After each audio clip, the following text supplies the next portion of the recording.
los exponentes en el plano de la filosofía política, ¿no?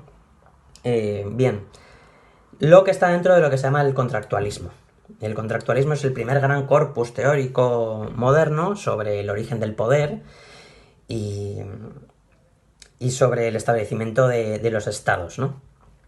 Entonces, el contractualismo, bueno, tiene varias vertientes, tiene una bastante despótica que propone que lo mejor es que el contrato sea firmado entre súbditos y soberanos, mucho por el poder del soberano, es la tendencia de Thomas Hobbes. Luego está la tendencia de Rousseau, que es mucho más democrática, es la tendencia de ayudar a los más desfavorecidos, la tendencia que propició más la Revolución Francesa, etc. Y la tendencia del que nos interesa, que es John Locke. Es John Locke, que es la primera, dentro del contractualismo, es la más clara defensa de la propiedad privada. No tanto del libre mercado, es una defensa de la propiedad privada también como filosófica, etc. Y en John Locke, en su tratado, en el segundo tratado sobre el gobierno civil, ya tenemos toda esta reflexión sobre los bienes comunes. Él empieza a reflexionar, ese texto es muy importante, lo tengo acá, en la edición que yo tengo, que es Alianza Editorial, eso sale entre las páginas 60 y 70, toda la reflexión que tiene sobre los bienes comunes, estamos hablando del siglo XVII, ¿eh?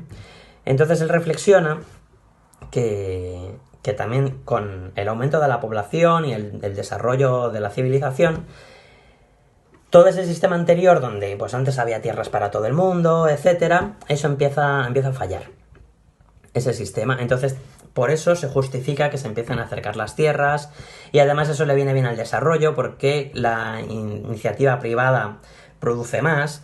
Y bueno, él lo teje en términos filosóficos, ¿no? Con el individualismo filosófico, etcétera. Pero bastante interesante y bastante ameno. La verdad es un texto muy recomendable para entender cómo empiezan a surgir estas teorías de los bienes comunes. Luego, Robert Malthus, el que tiene ese ensayo tan famoso sobre la población, retoma mucho las opiniones de Locke, de toda la escuela de Locke, y dice, bueno, sí, pero a ver, no han pensado todavía lo importante que es el tema de la población, ¿no? Además, Malthus es economista. Lo piensa en términos económicos. Entonces, para los liberales siempre el Estado tiene que regular que todos seamos iguales ante la ley, ¿no? Eso es un principio clave de la teoría liberal. Pero Malthus lo que propone es que si hay un crecimiento exponencial tan grande de la población, esa igualdad jurídica va a ser muy complicada. Entonces el Estado también tendría que ser garante de una política poblacional, digamos, ¿no? De gestión del crecimiento poblacional, etc. Entonces él fue muy alarmista y ya en el siglo XVIII, que es cuando escribe, explica que la población está creciendo mucho y que, bueno, pues que van a fallar los recursos naturales y van a fallar varias cosas, ¿no? Entonces, ya con él empezamos a ver más claramente esta unión, ya en el siglo XVIII, entre la teoría de los bienes comunes y la cuestión de la sostenibilidad. De hecho, os apunto, hay una fecha muy importante, que es cuando un asesor de unas minas en Sajonia, en Alemania, Hans von Carlowitz, acuña el término más cercano a la idea de sostenibilidad actual. Que, bueno, no lo voy a pronunciar, os lo anoto ahí, que es en alemán. Quiero recordar que había una compañera alemana, seguro que con esto puede apoyar bastante. Y bueno, él lo que ve es que la empresa de minas que está asesorando se está comiendo los bosques cercanos y dentro de poco, pues eso va a repercutir en el propio beneficio de la empresa, ¿no? Entonces él lo que propone es que no hay que talar todo el bosque, que hay que dejarlo ir regenerándose, etcétera. Es decir, propone algo así como una minería sostenible, que de hecho es algo que hoy lo escuchamos muchísimo, pero ya en un texto de 1713, ¿no? Entonces este dato yo creo que es muy interesante. Bien, y ya para ir resumiendo, que ya llevo 11 minutos hablando, luego el tercer punto que os pongo son las teorías científico-positivistas.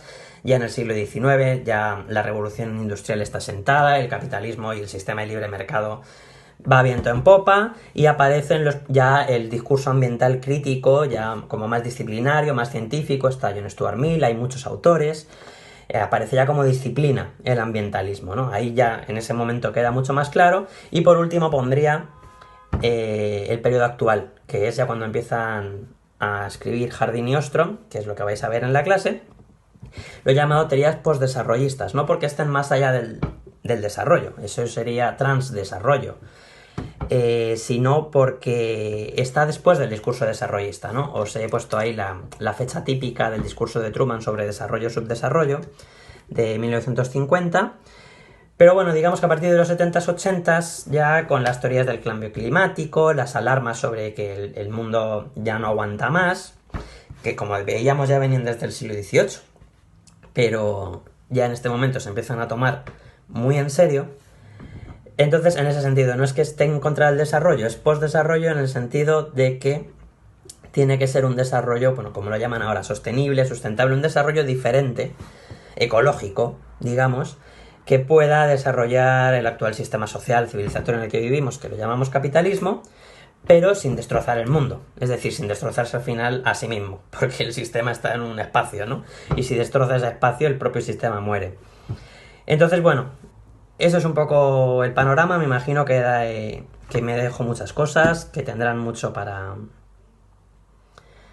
debatir. Y nada, espero que el próximo vídeo me salga mejor y estar pronto de nuevo con ustedes. Así que espero que tengan muy buena clase y les mando un saludo.